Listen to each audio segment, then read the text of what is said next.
Hello everyone, this is Rohit Sharma and you are watching a class on Rohit commerce classes. तो आज के class में हम डिस्कस करेंगे क्लास 12 अकाउंटेंसी का सिलेबस। ये जो सिलेबस है ये Assam higher secondary education council के द्वारा सर्कुलेटेड किया गया है। ऑल्दो जो सिलेबस आप यहाँ देख रहे हो this is not a revise syllabus, but हम आज डिस्कस करेंगे and what ever the changes अभी एज पर द सिलेबस हुआ है उसके साथ हम डिस्कस करेंगे। द फर्स्ट थिंग, ये जो सिलेबस है अभी थोड़ा रिवाइज हुआ है as per the new guidelines, और इसके मुताबिक आपका जो पेपर होगा that will B only for 80 marks and not for 100 marks. तो यहाँ पर टोटल मार्क्स होगा आपका 80। आपके पास पेपर के लिए 3 आवर्स होगा एंड इन द 3 आवर्स आपको 80 मार्क्स का पेपर सॉल्व करना पड़ेगा, not of 100 marks. Clear? Now let's go to the part A and part B. Before telling you about the structure of the accountancy syllabus, I just want to take you back to the class 11 syllabus. हमने class 11 में somewhere in the business we study about the different types of organizations. हमने business structures के बारे में पढ़ा. We have read there कि हमारे पास business form कैसे कैसे होते हैं. सबसे पहले हमने पढ़ा था sole proprietorship. उसके बाद हमने पढ़ा था कि अगर sole proprietorship में अगर they need more capital और otherwise अगर उनका business managerial skills ज़्यादा चाहिए तो they go expand their business and they go for the partnership.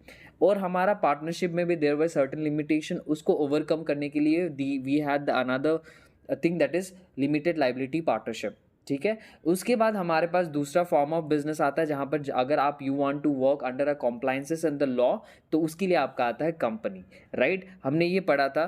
तो आप अगर अपने क्लास 11 के सिलेबस को थोड़ा माइंड में रिकैप करोगे तो आपको कुछ हद तक रिलेटेबल लगेगा कि जितने भी आपने बिजनेस किया था वहाँ पर वन मैन का था, ज़्यादातर एक ही पर्सन का बिजनेस होता है। जैसे कि एग्जांपल हम लोग बोलते हैं if you are making a trial balance, यहाँ पर लिखा था Ram is the owner of a business, उसके साथ स्टार्ट होता था। बट हियर इन क्लास 12 आप जो पढ़ोगे that will be particularly related with your either partnership or the company. अब यहाँ पर आपका farms organization structure expand हो रहा है, that means forms of business को हम लोग expand कर रहे हैं, bringing you from the sole proprietorship to the partnership and the company. LLP हमारे syllabus में नहीं है, but though it is a part of your business form. Clear? Now let's go. Now we'll talk about the part A. Okay, मैं बात करता हूँ I have keep that syllabus so as to make you clear कि पहले हमारा क्या था and today in today scenario what syllabus we have. Okay, अगर कहीं पर भी चेंजेस होता है I would just mark it और आप उसी हिसाब से कर सकते हो। तो चैप्टर नंबर 1 जो यूनिट दिया है this is not needed, although we had accounting for not for profit organisation, अभी इस this has been remove from class 12 syllabus, so we don't have accounting for not for profit organization as per the new revised syllabus of Assam Higher Secondary Education Council. So the chapters start from here. First chapter आपका होगा accounting for partnership, basic concept. यहाँ पर हम लोग fundamentals of accounting, fundamentals of basic partnership के ऊपर में बात करेंगे। Basic features of partnership, what should be the basic elements, rights, responsibilities and the duties of the partnership, what is partnership deed, इस तरह का चीज़ हम लोग यहाँ पर डिस्कस करेंगे। That will be a very basic. अगर प्रैक्टिकल एस्पेक्ट में बोला जाए तो in a practical aspect we have very limited thing. अगर Assam higher secondary education council के सिलेबस कंसर्न के साथ बात करें तो we have the first thing, the question might be asked from interest on drawing, interest on capital, profit and loss appropriation account, profit and loss, and the majorly the question would be asked for 8 marks और वो आपका क्या होगा, that will be balance sheet, that means the financial statement of the partnership। इससे बहुत ज़्यादा question पूछा जाता है। So I would just revise you once again the syllabus। हमारा जो यूनिट 1 है that is accounting for not for profit organization, this has been removed from the syllabus of the Assam Higher Secondary Education Council। So अभी हमारा जो chapter 1 है that starts with accounting for partnership, इसमें हम लोग basic concept of accounting पढ़ेंगे। Then in the second chapter we have reconstitution of a partnership form. What is reconstitution? Simple word में बोला जाए तो if you break the words you see 2 words are there, that is re constitution. Constitution means किसी को बनाना and re means फिर से दोबारा अगर हम किसी चीज़ को बनाते हैं that is that is reconstitution of a partnership form. For example, I'll just give you, okay, let's take a hypothetical situation, there are 2 partners, one, this is one, and this is another. His name is A and his name is B. Clear? Now these two were partners in a partnership firm, and they enter into a mutual contract. When they enter into a agreement, तो उनका क्या बनेगा? They will make one document जिसको हम लोग बोलते हैं partnership deed. अब पार्टनरशिप डीड सिंपली समझो एक डॉक्यूमेंट्स है या एक रिटन स्टेटमेंट है जहाँ पर पार्टनर्स अपने टर्म्स एंड कंडीशन जो भी ऑपरेट होगा उनके पार्टनरशिप बिजनेस में वो लिखा जाता है. ठीक है, वो जनरल एस्पेक्ट से भी हो सकता है या आपके कैपिटल एस्पेक्ट से भी हो सकता है. ठीक है, अब उन्होंने यहाँ पर टर्म्स एंड कंडीशन लिख दिया है, तो अब ये जब डॉक्यूमेंट्स में टर्म्स एंड कंडीशन लिखा जाएगा इसको हम लोग बोलेंगे पार्टनरशिप डीड. अब इसमें क्या होगा? ये पार्टनर्स का नाम क्या है, इस पार्टनर्स का नाम क्या है, व्हाट इज़ देयर डेजिग्नेशन, ये अपार्ट फ्रॉम पार्टनरशिप कोई दूसरा ऑक्यूपेशन में एंगेज्ड है उसके बारे में हम लोग मेंशन करेंगे, इनके परमानेंट एड्रेस क्या है. ठीक है, उसके बारे में डिस्कस करेंगे. उसके अलावा apart from the general information हम लोग इसमें कैपिटल क्लॉसेस के बारे में भी बात करते हैं. अब कैपिटल क्लॉसेस में कितना आता है?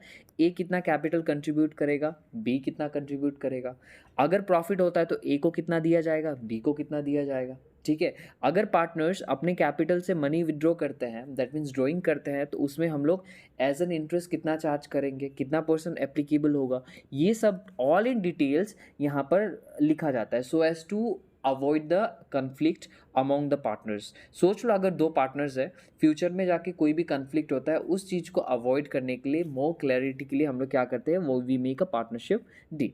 ये सब चीज़ हम लोग further in the class when we discuss about the syllabus हम लोग डिस्कस करेंगे.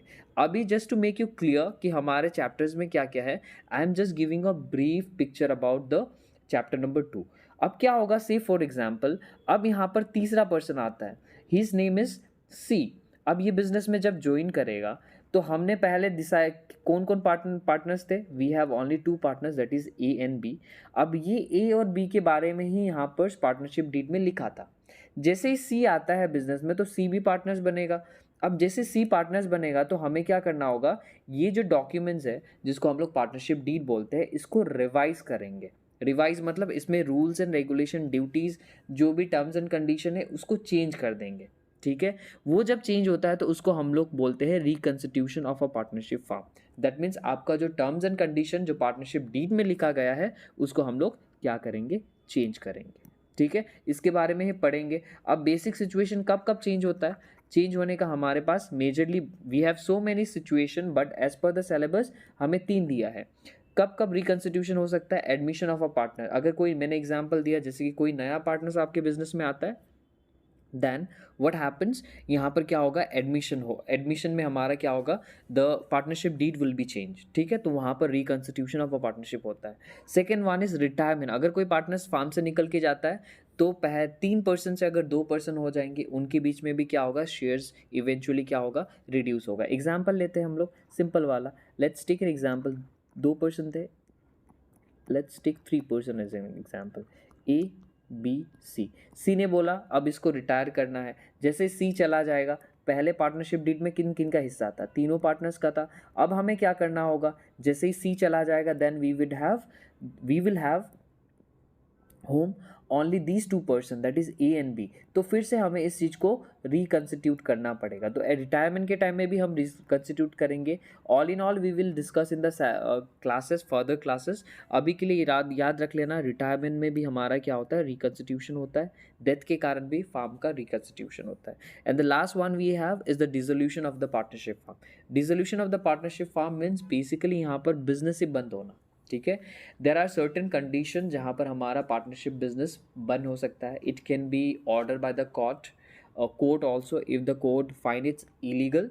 अदरवाइज हमारे पास देर आर सर्टेन सर्कमस्टांसेस जहाँ पर business can be dissolved at the will of their own partners also at the happenings of any of the contingencies also, जो कि हम लोग फर्दर क्लास में डिस्कस करेंगे. नाउ आपको समझना है, in the part A you have everything related to partners only. Partnership के बेसिक फंडामेंटल स्टार्ट करेंगे. Right from the starting of the partnership आप कैसे स्टार्ट करोगे टिल द डिसोल्यूशन, जो भी अकाउंटिंग हम लोग करते हैं उसके बारे में हम लोग डिस्कस करेंगे the chapter 1, sorry not chapter 1, part 1. Clear?